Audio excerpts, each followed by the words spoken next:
it Silencer Core? Is Topson playing Silencer? It's Topson Silencer. This is it, and this is very interesting. Just finding out with Zai right now. Has a bunch of invis reveal on the courier, but no courier brought to him as of yet.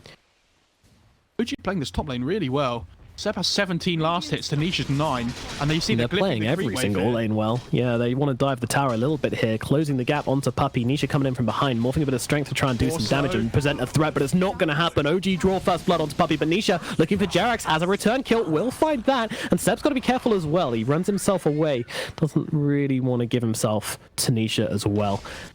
Yeah, but at the same time, Nisha missed the whole wave under tower because of the diving, so... Meanwhile, mid, Topson taking a couple of axes here from mid one. Will be forced back a little bit from the lane here, but now turning around with these glaives. Mid one, though, not scared, coming forwards with the axes. Topson fighting up, but there's the fairy fire coming out from mid one, and kill will find the kill onto Topson.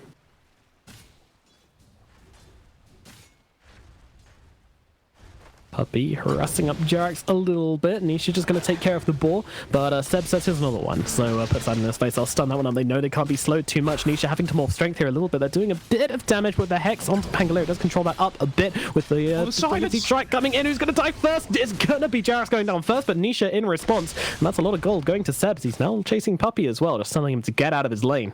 Seb assorting his dominance up here as he brings down Nisha. Down to 300 HP though, it's very low. It's really low.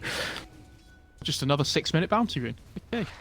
We'll up at top, Nisha. It's so hard for him to lane out versus Jerax with his swashbuckle, honestly. Stun comes out, though. Pangolier, Jerax, he's in some trouble here. In fact, he's gone. Coming a little bit too far forward. Yeah, I did. Sorry, man. Don't say sorry to me. You need to ultra. Oh, I wasn't. Meanwhile, Zai just hanging around in this bottom lane, just stealing as much gold as he can. They're going to pop the dust here with the Hellbear Smasher. It helps slow him down a little bit, but the damage is just so lacking from these two. They're trying to run him down, but Zai just running himself away. Yeah, these Eidolons really getting to work on Notel and Anna. Anna, got to be careful as a Midnight Pulse comes down. Get yourself away. The right clicks. Is it going to be enough? There's no more Malefice charges, and Yapsol's actually the one who's going to drop out of turns around to get the kill. And now the silence out onto the Bounty Hunter, but he's still running Anna down. Anna's got the shrine. Can he make it? The slow comes out from Notel, and now they can look to turn this one around. A sentry is planted, and Anna turns around again to grab the kill, doing naughty work on this Drow Ranger. Goodness. Easily doing that, especially with the Drow being level 6 now. You can one-hit the Enigma's Helm of Dom Creep. Not as easy as most games for Yapsor here. Yeah, it's pretty painful as Jerax smokes get popped by Zai. And Zai, they do actually see him under the sentry, which Notel just placed here. So Zai not really knowing what to do with himself, running around in circles. He's just going to be dropping here. Another death for Zai. I say that, and the stun comes in from Puppey, but it's not enough to keep him alive. I find it interesting that they've given Notel space to hit level 6 really quickly. I mean, this Ench does a huge amount of damage, especially with the precision aura. You know, even though it's just a position 5. Thought they might want to give the space to the Pangolin Zai instead. Hunting Anna a little bit here. He's got Seb behind him though, so this could be dangerous for Zai if they go in for this one. Manisha turning into the Drow, but the silence comes out from Anna first, and I can back away. Actually, they throw the Raw onto the Morphling here. Can they finish him off before he morphs back into Nisha? No, they cannot. And now the Strength Morph comes in, and it's still Anna who's in trouble, but thankfully Jerax comes rolling through to save out the Drow Ranger. They'll look towards Zai, mid one as well, forced to pop that ultimate. Hanging in under the tower, though he's almost certainly dead when he comes back in. Meanwhile, Nisha back in the Drow form, just getting off that damage. Mid one will fall, and now the Global Silence comes out. They're trying to bring down the Lion before he can turn around and get the stun off, and it's not going to happen. Notel with the impetus does the damage, and now Silence actually finds Morphling. Morphling, they're trying to bring him down, getting close onto him here, but he can wave form off into the trees, TP himself out. They don't have anything to stop that's happening, so they'll wave goodbye to the Morphling. Look at Thompson's iron build, by the way. He's going so stat heavy with this Atos build next as well. Okay, so the Atos is the answer. Yeah, I mean, I guess it's kind of similar in the same vein of the Force Staff. You know, you can stop the Troll.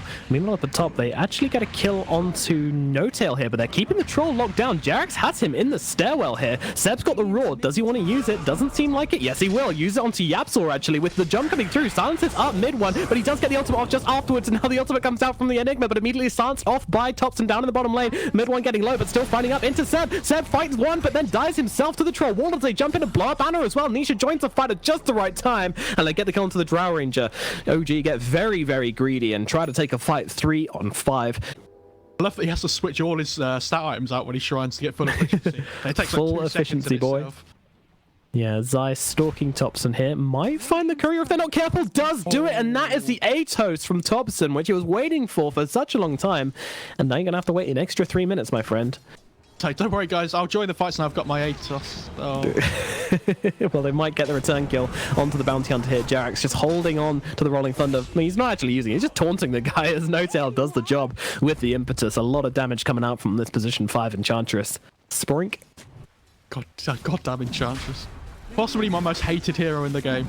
She's great. Leave her It's alone. Roche. And, Roshan? Is that you? Roshan. Yeah, the glaives, the procs from Ana is just not lasting 2 seconds, and Topson's now got to grab himself an Aegis. They're really believing in the Topson 1 position. Meanwhile, Jerax is just jumping all over the troll. Whoa, they get it, just the 2 supports. Jerax and No-Tail tag team down mid one, who gets carried away in the bottom lane. I mean, this is the power of the POS 5 Ench, though. Like, the damage output at the start of the game is humongous mid lane. And Topson just manning up on the Enigma here. Going to take it down. Look at the damage outputting from Topson right now. He just takes down 2. The glaives, it's just tearing through their very souls. No-Tail's Ench, like, creep army. He's just refreshing all of them over and over again. There's so many creeps from all of them here. They don't. I thought they had a Helm of the Dominator on Seb. They don't. What is this damage?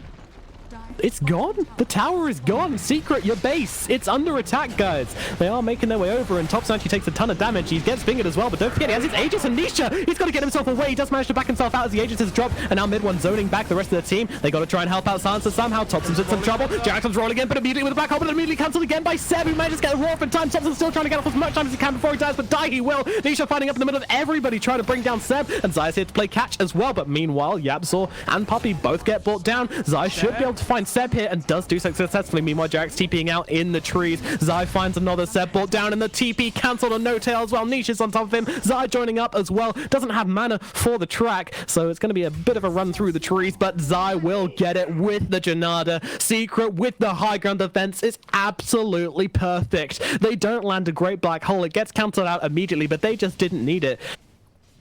Bush is coming in bot lane again.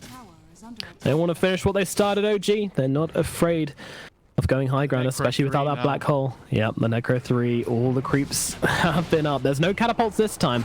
They have a tornado, but look at them. They're just cleaning up these creeps. The global silence being used, so they're jumping forwards. Who can they actually pick off, though? Lion held still. Topson needs one more click. We'll be able to get it off, but now Topson Malphis up with mid one on top of him, but mid one has to be careful. So damage coming in from both these rangers. Enchantress and the Drow Ranger just going to work. He's had to pop the ulti really early as Jerax. He's just going bowling, playing around on the high ground here. Mid one does bring himself up into the fight, but he is an absolute goner. Meanwhile, Finger comes out onto Jerax. He's absolutely fine, though. Meanwhile, Zai brought down inside the base. The roar comes out, and they jump forwards. They get the return kill onto Ana. Secret now on the aggressive, using these buybacks as best they can. Jerax, he's trying to get himself away. He's getting his mana sucked away by Puppey, but not quickly enough. Seb might be the one left behind. He has got a TP, but I don't think he's going to be able to use it here. Morphling closes a gap. Nisha on top of Seb right now, and it should be another successful high ground defense for Secret right now. There is no turnaround potential from OG, not without their Drow Ranger. They do manage to clear out. This time they're silenced away safely. Jerax, is he going to get out of this one? He's being chased, but he's got the jump up into the high ground. Puppey is chasing, but he's got no blink dagger, no mobility really at all, except for these the movement speed. So Jerax gets away. Topson gets away and grabs himself some bounty runes as well. Zai is following, and he's going to realize this with the track on him. Topson, you're in the wrong neighborhood, my friend, as the silence comes out. He's trying to fight up. Jarek's trying to help him out, but the damage is too severe. Topson, he's going to get his onions chopped right there. Is Ana now trying to fight up here. Dodges out the impale nicely. Jarex is going hunting. He's looking in the trees for Zai, as Ana just getting this damage off, getting nice and close to Ana here, trying to stop that man. Well, actually gives up. Topson, mid one, just gets chopped down. Meanwhile, Zai hanging out around the back here. The silence just about misses somehow, but the proc chance comes in. Zai slowed down a little bit by those frost arrows. It's a long chase if they want to try and get it, and Zai actually just runs straight past them. He's using this Manta and the attribute shift and the purge from the morph really well. He's just about surviving all the time, and OG have to find a way to bring him down in the backline here. I'm not sure what that is at the moment. Maybe a blink on the Pango, possibly. Oh, Zai as well. Zai versus Jerax. They're both gonna die, it looks like. All right, well, that actually works out better for Jerax, and he just straight buys back because they're going at mid, and a buyback from Zai as well. This game is turned up to 100 right now. OG on the high ground. They'll take down the tier 3. Nisha looking for the Drow. Drow backs herself away, but the melee form in. Nisha's on top of it. The Roar has to come out to save Ana. They're not the ideal usage of it right now, as No-Tail's kind of left behind, trying to fight up with Yapzor, but it's a useless fight as Yapzor just gets as close as possible. Meanwhile, Zai tries to come in. Ana TPing himself away. The adaptive strike is enough to catch him out. Nisha with the heads-up plays, and now looking towards Topson as well. Topson on the run. He uses the Atos. They've got the global silence, but he doesn't want to use it. Not for this, as in comes mid one to chop up the silencer, and Topson has made short work of. A little bit jump onto the high ground there for Jerax. He's going to have to pop the ultimate to roll himself out of this one. He doesn't have a TP though, and they're going to know where he's going. I mean, talk about a game turnaround in the space of about 5 minutes. This is so intense. I mean, all these track kills from Secret are adding up really quickly though. Jerax is getting chased by Zai again. It's the one-on-one. We know how this one ended before. Might be the same thing again, as he's got another swashbuckle, but Zai's looking much scarier this time around. So he's up onto the high ground, TP out. Do we have a shot? Oh, it doesn't matter. He actually gets the silence, so he can't throw down the shuriken. I think it was adaptive, but it's really important that OG play around this vision here on the high ground. Like, the fights are really difficult for them already. If they don't have the vision advantage here that we've talked about before with the Hawks, with the wards, it's really difficult for them to ever find their target. Might have caught one. Seb is definitely an option here, but the global silence comes out. But the BKBs pop from mid one as he just runs forwards into this fight. They can't do the damage to the Morphling because they need to run away from mid one. It's too much damage coming out from Ana with the 4-star. Mid one still chasing. He's got this BKB. He wants to try and get himself some kills while he runs himself in right now. Topson is here, but it's Secret into the base. They eliminate Seb and Ana straight away, and Topson now being jumped under the tier 4s as well. He can't survive. He's only a silencer, and now the black hole comes out on 2. Yapzor just picks up the blink dagger and gets it onto both of them with an impale coming out. Secret are dismantling OG in next to their own ancient, and now they look towards the tier 4s. There's no buybacks left on OG. Could this game really be over already? I think it is. A GG and a call from No-Tail, and that's going to be the gravestone which puts an end to OG's try versus Secret in this best of 1 series. What a turnaround. That was amazing. They were like 5k behind at 15 minutes. All of a sudden, there's like a 20k net worth swing in the space of about 10 minutes this game, just because of the track goals from track kills, sorry, from Bounty Hunter. It just gives them this constant move speed that the track of, you know, it's your whole team. They're just running forward. Like, the Enigma's got a blink at the end. Troll's super fast because of the Yasha.